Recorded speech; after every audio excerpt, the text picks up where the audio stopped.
Hello, my name's John, and I'm a storyteller.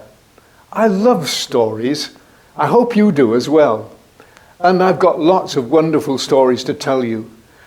I've actually produced a website with all these stories on, www.biblestorycards.co.uk. You can see all my stories. I'm also a bit of a painter, and so I paint pictures to help me tell my stories. I hope you enjoy them.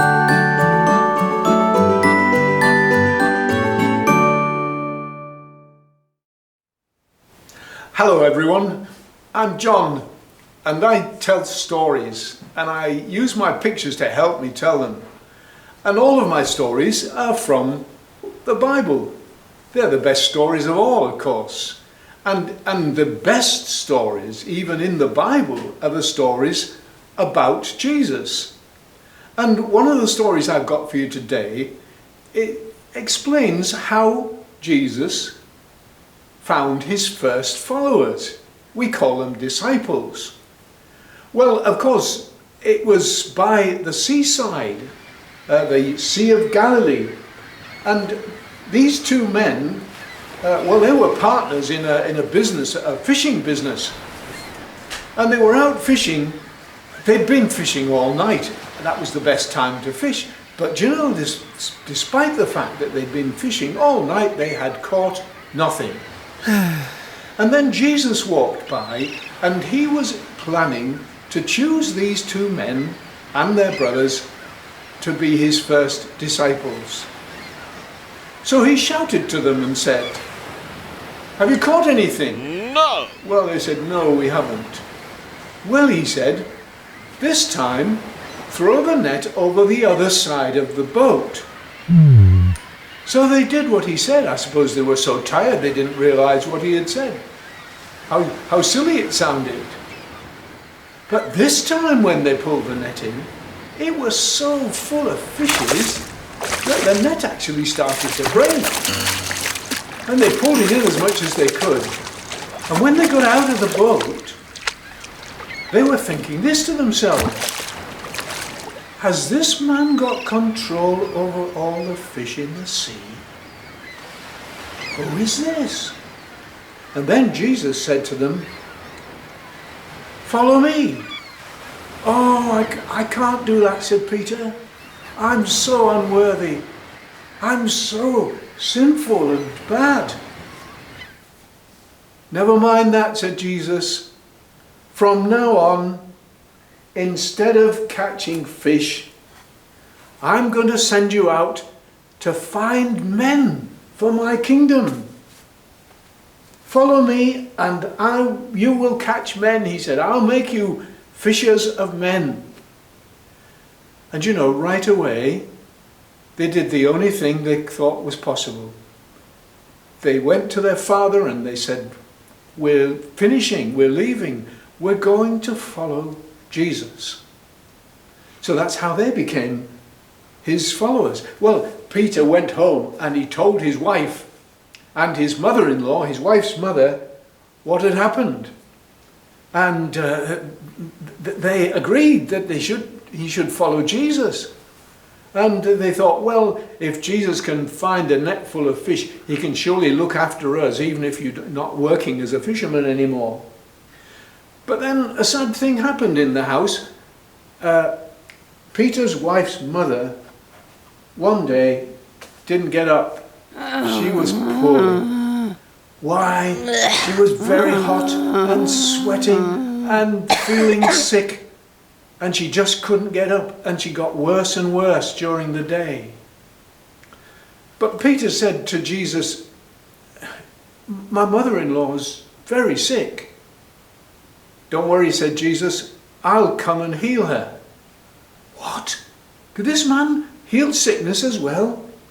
And sure enough, he went in and he put his hands on her head and he prayed, and she became better almost immediately. Hooray! So much so that when she got out of bed, Peter and his wife were a bit worried, a bit anxious.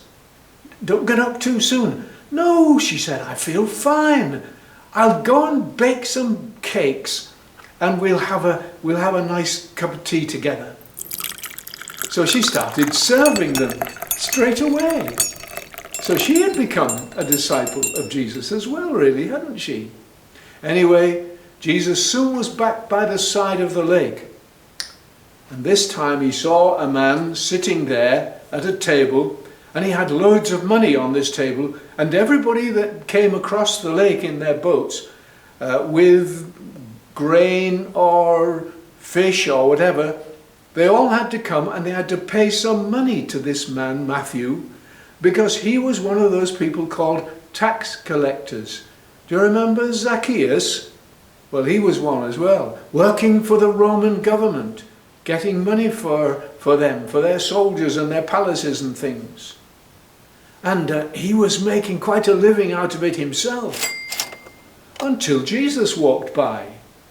And Jesus said to him, Matthew, come and follow me. And you know, straight away Matthew got up from his table and started to follow Jesus. What on earth could Jesus do with a tax collector?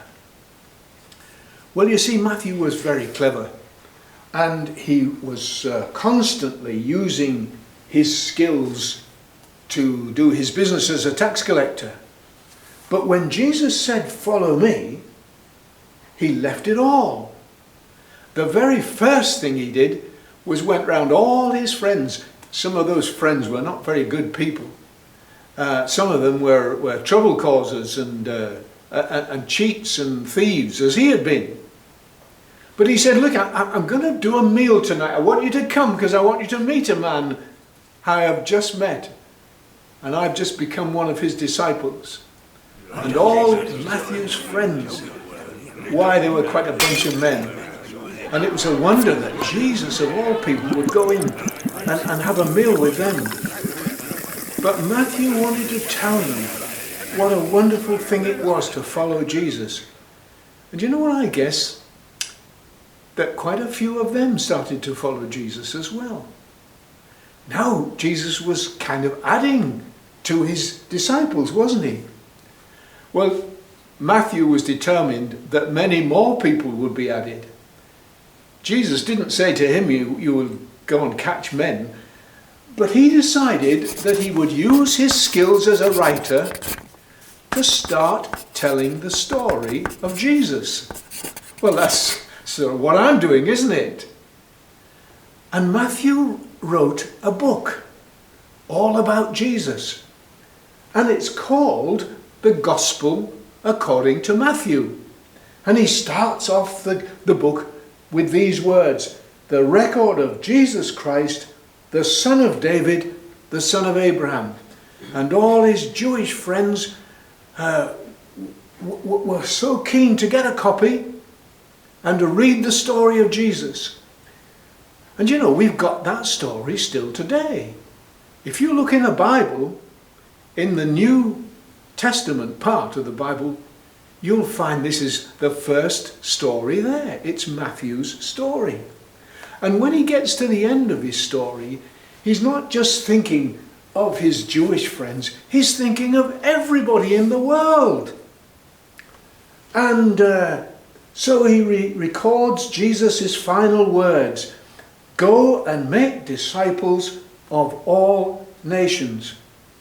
And everywhere you go in the world today, where there's a Bible, you can find Matthew's story.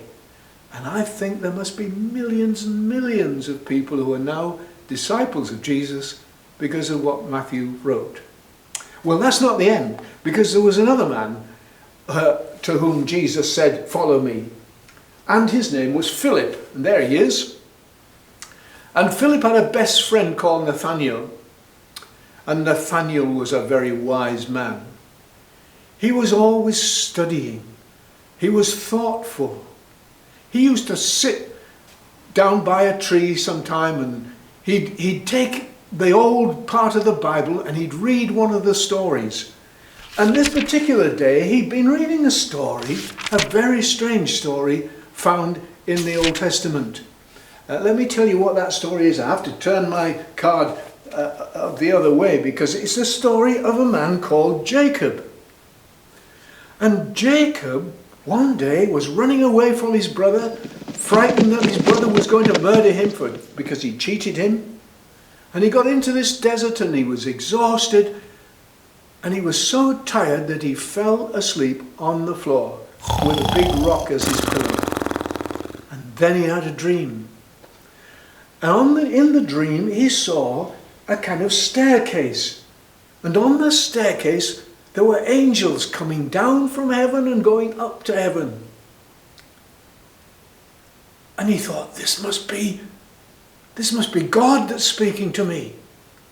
When he woke up, he said, God is in this place, and I didn't know it. Anyway, that was the story that Nathaniel was reading.